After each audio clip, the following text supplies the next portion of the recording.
start here in the penthouse. The teams that we feel good about. Again, this is not a prediction. This is more so where things stand currently. So this is going to change throughout the course of the year as it has already. Let's start with Oregon, man. Oregon, obviously, in the penthouse. They're number one for everyone and their mama. If you have a ranking, you have Oregon at number one.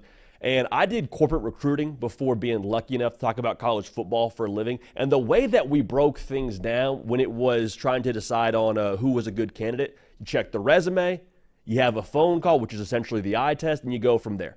Oregon has passed all those with flying colors. The resume, win over Ohio State, check. The way they've looked over the course of the last few weeks, you have the letdown spot going to Purdue. Is it going to be shaky? No, they body bag Purdue. So Oregon right now, top 20 in points scored a game and also in points allowed a game. They're rolling. The Ducks, this isn't our rankings per se, but they're rolling in Oregon. I think you have to put in the penthouse. And Oregon, quite frankly, you can probably kick your feet up for a while. I wouldn't worry about having to, be ready to leave at a moment's notice. With them being undefeated right now, they are cruising right now towards a college football playoff berth and a Big Ten title berth. So Oregon, obviously, in the penthouse. College football sickos, make sure you're dialed in here to the hard count right here on the On3 YouTube channel. The best way to do that, making sure you are subscribed. We appreciate you in advance for being dialed in. You got Ohio State in there too. And there's a lot of folks now over the course of the bye week had some time to just take some shots at Ryan Day. Say, oh, Ryan Day can't win the big one. Hey, Ryan Day doing Ryan Day things. And that's just, we've always thought that's nonsense. When you take a step back, if Oregon is who we believe they are, which is right now the best team in college football, you lost to them by 1 point on the road, and you had to drive together to go kick a game-winning field goal. So if you want to dock Ohio State for that, be my guest. I think that's nonsense. They're going to have every opportunity now to still not just win the Big Ten, but also have a chance to make a run at a national title. That Penn State game will tell us a lot. Here's the thing that I'm curious about with Ohio State. Can Ryan Day equip and elevate this team to trend and peak at the right time, the way that other Ohio State teams haven't? Because you look into the rearview mirror and you're like, Ohio State, a lot of their best moments previously over the course of the last couple of years came before November or came before that game against Michigan. It was the Penn State win last year. It was Notre Dame win the opening weekend a couple of years ago. Like Ohio State, they've been great early on in the year, and some of this is due to their schedule. Can they peak at the right time? I think this roster obviously can, but we'll see if that's the case here as we move forward. Georgia, man, I'll be honest, I have no idea what that Alabama game was. So if you want to hold that against them, be my guest. I think you would probably be a little bit more well-advised to use the recent data we have on them, which is them going to Austin, Texas, and beating the number one ranked team in the country at that point in time by 2 scores. Y'all, this is what Kirby does. We said it yesterday. I'll say it again. He is college football Thanos. When he snaps, everything goes into orbit for Georgia. They are very obviously a different team with a healthy D-line. We saw that against Texas. The talking point going into that game, Texas, the offensive lineman is experienced. Hey, this Texas team looks more like Georgia than Georgia has to the course of this season. Georgia's rolling.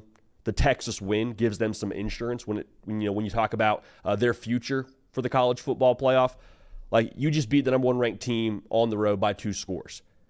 Even if they were to drop a game, pick a game, any game, I think Georgia should still feel pretty confident about their chances to make the college football playoff. Now, speaking about Texas, everything that I think we believed about them going into the Georgia game, I think that's still true. Like, this game is the most volatile game on the face of the planet. One of the reasons we love it. You never know what to expect any given Saturday. I'm not sitting here saying, wow, Texas, they must be fraudulent. No, you just ran into one of the best rosters in college football against the best coach in college football in Kirby Smart, and it went how it went. Your defense, quite frankly, played well enough to win that football game. I wonder if Quinn Ewers is healthy throughout the course of this season. Does he play a better game against Georgia by being in rhythm? Does that change the perspective on that game? I don't know. I'd be surprised if it was still 2 scores. At the end of the day, Texas is still going to be there at the end. I fully believe that. Now, the ACC is fascinating. We've talked about them a few times here. Clemson, they have a case to be the best team in the ACC. They have a case. Now, the tricky part is Clemson and Miami, who we're going to talk about next year. They haven't had super rigid competition to this point in the year. Clemson, the only data point we have on them with tough competition, they got body bagged the first week of the season against Georgia. And then everyone kind of mailed in their Clemson card and said, no, we're good. We're y'all, the portal, Dabo, all the usual talking points you heard about Clemson, they came out and about week 1 of the college football season. We keep saying this. The offense looks better. The defense is what it is. I think if they get to Charlotte 11-1, they're going to be in the college football playoff. Not even if they win the ACC. Like if they just get to that game, 11-1, they will be in the college football playoff. And as things develop here too, I feel more strongly about that opinion because the game against Louisville, while Louisville may not be like a ranked team when they play them, I think that still will have a little bit of juice to it in the eyes of the folks making decisions. Y'all, they got to go to Pitt. Don't look now. Pitt's undefeated. All right, like look at the Fighting Pat Narduzzi's right now. That won't be an easy game by any stretch, but if you do win that football game, nice little bump on the resume, vibes are good. And then same thing we said about Louisville could be true about South Carolina. I don't know where South Carolina is going to be when you play them that last game of the year when it comes to the college football top 25 and all that, but like South Carolina, for those that have actually watched them play, they have a havoc-wreaking defensive line, and Lenora Sellers is good to give you problems any given Saturday. So what I'm trying to say here is, again, Clemson, you go 11-1, get to the ACC title game. Obviously, you want to win, get that bye. I 100% feel that, but you should feel good about your chances to make the college football playoff. Now, Miami, 2 things are true about them. One, I think they're going to win the ACC. I guess that's true in my opinion of them. The other thing that I also think is true is I think they're going to lose a football game at some point in time. I don't think that matters. Not that it doesn't matter they're going to lose a football game. I don't think it matters when you talk about their playoff aspirations in the long term. Again, Miami and Clemson, they get to Charlotte at 11-1. I think you feel good about your chances to make the dance. Here's the thing about Miami that's interesting to me. This roster was the overall talking point all offseason long. Well, hey, Miami, hey, look at what they did in the portal. You got Simeon Barrow, you got Damian Martinez, you got Sam Brown. Like, you got all these pieces, right? Those pieces haven't been bad by any stretch of the imagination, but I also don't think we've seen the talent on this roster max out just yet outside of a Cam Ward. So my question is, if their best football is still out there, even if they do take a loss, how dangerous is Miami if you get them in a one-game scenario, if you get them in a playoff scenario? I wouldn't want to play them because with Cam Ward, man, we keep saying this. They have a special gear now that's just tough to account for when number one's back there playing quarterback. Does he make you nervous at times back there playing Pirates of the Caribbean, doing the scramble drill? Of course, yeah, like you want to see your quarterback just take a 3-step drop and deal dimes. I get that. However, when Cam Ward is back there, and he is back there, you know, doing his scramble drill, I think we've seen now over the course of a few games, usually good things happen in that sense. So I think you're starting to feel a little bit more confident in the Cam Ward theatrics, if you will. You want to be a little bit more well-rounded as a team, but so far so good for Miami. Penn State, just don't lose the games you're not supposed to lose. And you're in the playoff, man. Like the USC win, doesn't matter how you got it, you got it. You got Ohio State left. That's the one where you say, okay, we really test our national title chops here against what I believe to be one of the best teams in the Big Ten. I think everyone does as well. Tell me the loss here. You tell me. Washington, at Purdue, at Minnesota, Maryland. Like where's the loss there for Penn State? I'm not saying it can't happen. That's why we love college football. But like I don't see one where you point to it and say, yep, Penn State going down there. 11-1 Penn State with a loss to Ohio State, they are in the dance. They are in the dance. And it's very interesting now. We talk about the Big Ten because Penn State isn't in a super unique situation with that 11-1 tag and being, I think, a playoff team because I think Indiana's in that same exact boat. Like, same deal for Indiana. Like, I understand the hesitation around, well, okay, hey, when does Curtis Rourke get back and can we play well without him? Here's the only thing I know. They are undefeated. They've never trailed. They've got a ton of swagger, and if they had a different logo on their helmet, I think they'd be ranked a lot higher than they are right now. People want to say, no, we're looking at, the overall body of work and the schedule. Say what you want. Unbeaten, never trailed, score a lot of points. I don't know. Go ahead and throw the Michigan helmet on them. What are they ranked? Go ahead and throw the Alabama uniform on them. What are they ranked? I'm just saying now. I think that that's something to at least explore. But as I mentioned, the similarity between them and Penn State, even if they lose to Ohio State, 11-1 Indiana, forget the Big Ten and how that whole thing will work out when it comes to tiebreakers and getting to the title game. 11-1 Indiana and 11-1 Penn State with losses to Ohio State, I think they're in. I don't know how you make a case against them. One more team here I want to talk about, and this is a little bit predictive. This is the only part of this segment where we do sort of project a little bit, because the Big 12 is a mess. Iowa State, to me, is the team out of the Big 12 that I would put money on at this point in time. Right now, ESPN also, due to their FPI, no idea how the FPI works. So we're just going to kind of give it some sort of credit that they've put a lot of work into that formula. At the end of the day, they give them the best chance out of the Big 12 to make the college football playoff at 49%. BYU is also in the 40s as well, but somewhere around like the 43%, I believe. So at the end of the day, Iowa State, I think they're the best team in the Big 12. I have a hard time believing more than one team from the Big 12 gets in, but we'll keep that. We'll keep an eye on that.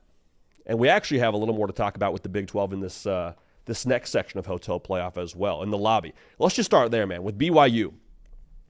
For the last really the entirety of this season, we have not had a Big 12 team in the lobby, because I keep saying, like, hey, I don't see a path for more than one Big 12 team getting into the college football playoff. Like, short of the champion, I think you all just beat the crap out of each other, and, like, we'll see where things fall on Selection Sunday. BYU now, when you look at what they have left to do, they are starting, I believe, to separate themselves from the carnage that is the Big 12. Haven't lost a game, and all of their games in front of them are extremely winnable. All right, at UCF, at Utah, which is going to be a rivalry game. We'll see how the emotional component plays in there, but you would think BYU should, keyword should, win that football game. Very dangerous word in college football today. You got Kansas, and you're at Arizona State. Okay, so again, winnable games.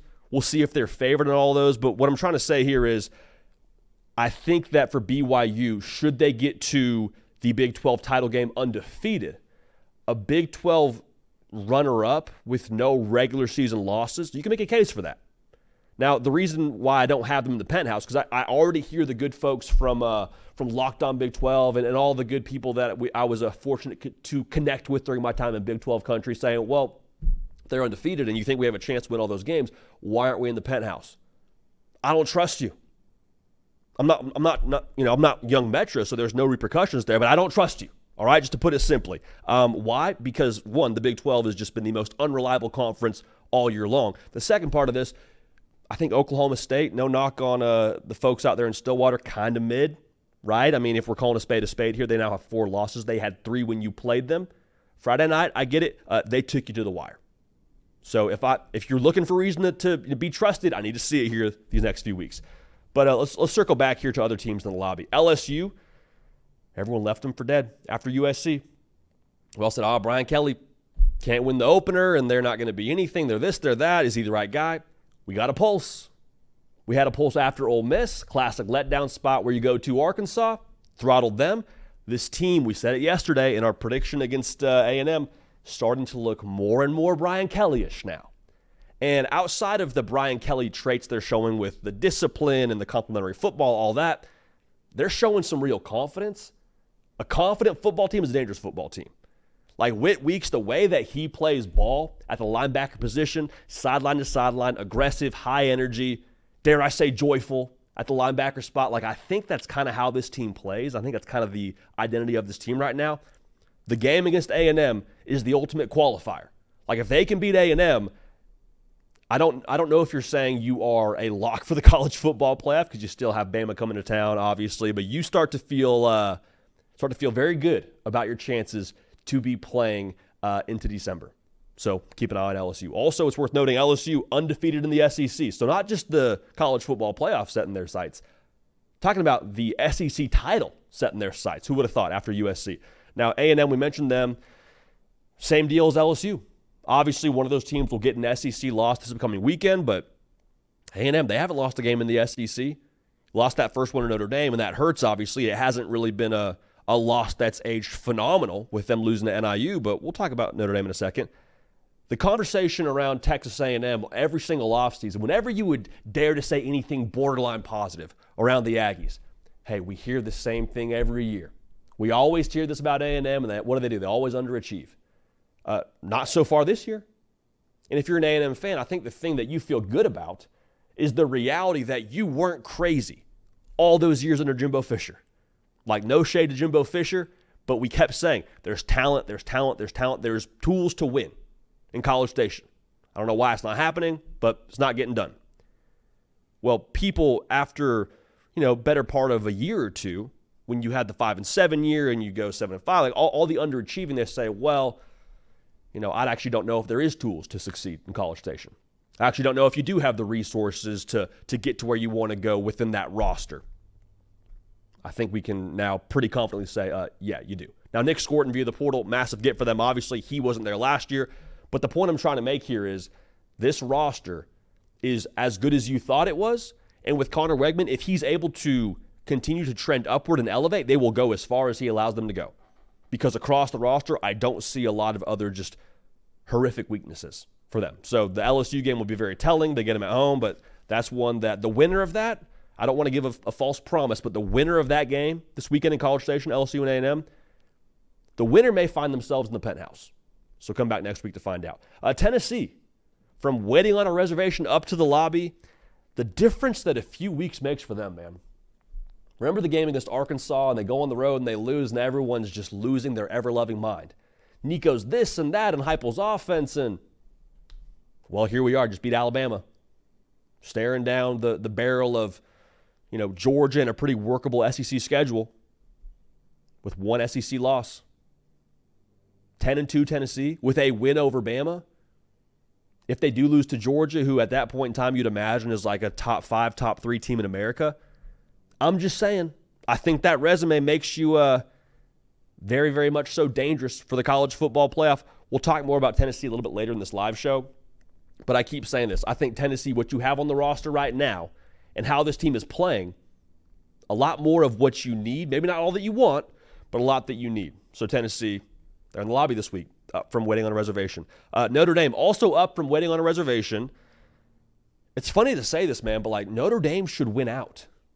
Now, again, should, the most dangerous word in college football. They also should have beat NIU, so I digress. But, look at what they have on the schedule. You looked at Florida State preseason and said, oh, man, here we go. That's going to be a big one. It shouldn't be. Florida State is cursed, and that's a whole other conversation. If you know, you know. But they've doubled down on that curse kind of recently. The academies may be as difficult of a matchup as they have the rest of the way. Now, USC at USC obviously will present its own challenges, but Navy and Army, those both could be ranked matchups.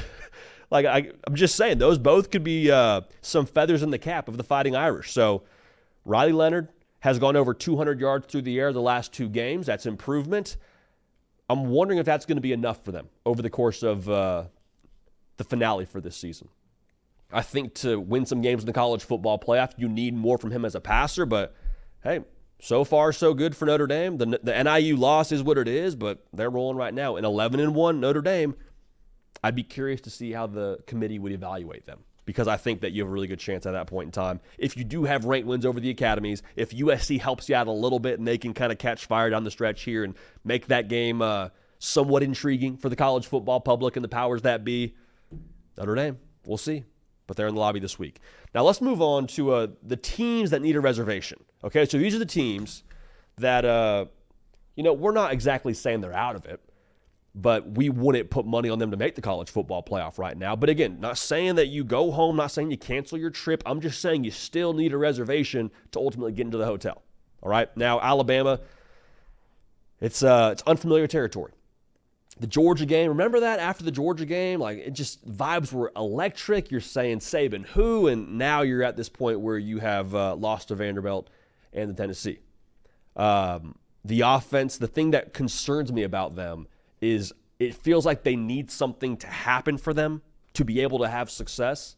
And what I mean by that is when Jalen Milroe's legs get going, then the rest of the offense can kind of go into motion, right? Because then you're able to take advantage of the secondary. Then you're able to run the football off of the quarterback run and have, the running game get rolling in the backfield with your running backs. But without that key component happening, there's not a lot there to grease the wheels for you. The way that I say it is I think Alabama offensively struggles with the cold open. And so I don't know if that's something they can fix. Kalen DeBoer is an offensive savant, so you would hope and pray that's the case. You're 10-2. You may need some help. If you are 10-2 at the end of the season, you may need some help, but you got to get to 10-2 first. Still have Missouri this week. In Missouri, I'm not super sold on what they are as a football program, but they are a one-loss top 25 team. And you got to go to LSU. You can't drop either of those. 9-3, forget about it. So Alabama, it's a little bit of a weird vibe right now to be at this position in, darn near late October. Not out of it, but even at 10-2, I think you need some help. Ole Miss, the same boat. If you want to get to 10-2, you have to beat Arkansas. At Arkansas, you got to beat Georgia. And low-key, you got to go to Florida. I'm just saying. I'm not telling you that Florida's going to be a wagon, but you got to go to the Swamp, and we'll see what DJ Lagway is at that point in time. But same boat as Alabama. If you're Ole Miss, like you got to go 10-2. And with that stretch, I don't know if that's doable, but we'll see. Now, we mention the Big 12 every week here, and this is just a part of the show where we talk about the Big 12 overall because it's madness. We told you it would be madness going into the season. It has continued to be madness. There are 3 teams with 1 conference loss: Kansas State, Colorado, Texas Tech. And, oh, by the way, just kind of sprinkle in 2 other undefeated teams with BYU and Iowa State. It's not that I don't think you can get 2 Big 12 teams from that conference into the college football playoff. My concern is they're all going to just cannibalize each other. Like, I mentioned BYU already, like Oklahoma State to the wire. And Oklahoma State is a 3-loss team and now 4-loss team. Like, I don't love the optics there. And so we speak about like the strength of conference. I don't know that Big 12 has enough juice behind them to be able to get anyone besides their conference champ in. But keep an eye on those 3 teams I mentioned with 1 conference loss: Kansas State, Colorado, Texas Tech. Obviously, you win the conference, you're in. And it's too soon to slam the door on any of those teams. Now, the ACC, I was tempted, didn't do it, but I was tempted to kind of take a similar approach with the Big 12 logo, just kind of slap an ACC logo on there. Felt lazy. All right, we didn't want to do that. There's 3 teams now outside of Clemson and Miami that probably need to be taken note of. Pitt and Syracuse, they play tomorrow night. So you talk about, man, the expanded playoff's going to be so awesome. No, you have a playoff game tomorrow night, quite frankly. Pitt playing Syracuse. Pitt currently no conference losses, no losses, period. Syracuse has got 1 loss. It's in conference. Now, on top of that, SMU, don't look now. Yeah, they caught a loss at one point in time during the year, but they have no conference losses. And you look at SMU's schedule the rest of the way, man. They get Pitt at home. That's it. That is the only real test or real game that they maybe should have a close point spread in. If you're just going to go ahead and talk about teams that could give them trouble, no Miami, no Clemson, no Syracuse. So the point I'm trying to make here is Syracuse, Pitt, and SMU are all still very much so in the hunt for the ACC title game, and by that logic, you get to the ACC title game, you're 4 quarters away from punching a playoff ticket. So all things considered, the ACC is madness, but those 3 teams, I don't think they're better than Miami. I don't think they're better than Clemson. But I do think we should just keep tabs on what's going on under the tier 1 of the ACC. Those brands now, not the biggest brands, not the brands that you're going to see on other big-time shows. But I'm just saying now, keep an eye on those teams. Now, we'll check in on the G5 party real quick. Tomorrow, got our guy Cato for the 12th seed. Caden Smith in the office going to jump on here, and we'll break down UNLV, Boise State. We'll break down the overall landscape within the G5. But to me, there is 5 teams. It is Boise State, UNLV. It is Army-Navy. It is Liberty. Now, the good news for us college football fans, I just mentioned, Boise State, UNLV, they play Friday night. Sicko's Hour special for supremacy within the Mountain West. Obviously, if Boise State can run the table and beat UNLV and show up and win the Mountain West and be a 1-loss team with 3-point loss to the number 1 team in America, you feel okay about your chances. All right? That's obvious. Now, UNLV, you can beat Boise State. You only lost to Syracuse. I'm just saying, keep an eye on that one. That'll have a massive, massive impact. Now, Army and Navy, I tweeted this out. I think everyone is probably openly rooting for Army and Navy to have one of those schools make the college football playoff. They're both going to play Notre Dame. So I think it's maybe a little bit ambitious to assume they'll be undefeated the rest of the way. However, if these teams play for the American Athletic Conference and they have that game, great. Crown a champion, let's say it's Army, let's say it's Navy, whoever. That would actually, in my opinion, make the game they're going to play in, I guess it would be the following weekend, Army-Navy, for the Army-Navy game, the most pure college football game in 2024. Because at that point, I'm assuming that it's for the Commander-in-Chief trophy. The college football playoff field has already been set. You could get a Army or a Navy with a playoff ticket punched playing the weekend after conference title weekend just purely for the CIC and for rivalry emotions. That's a beautiful thing. It's a very beautiful thing. So we'll keep an eye on that. I would love to see one of those academies in there.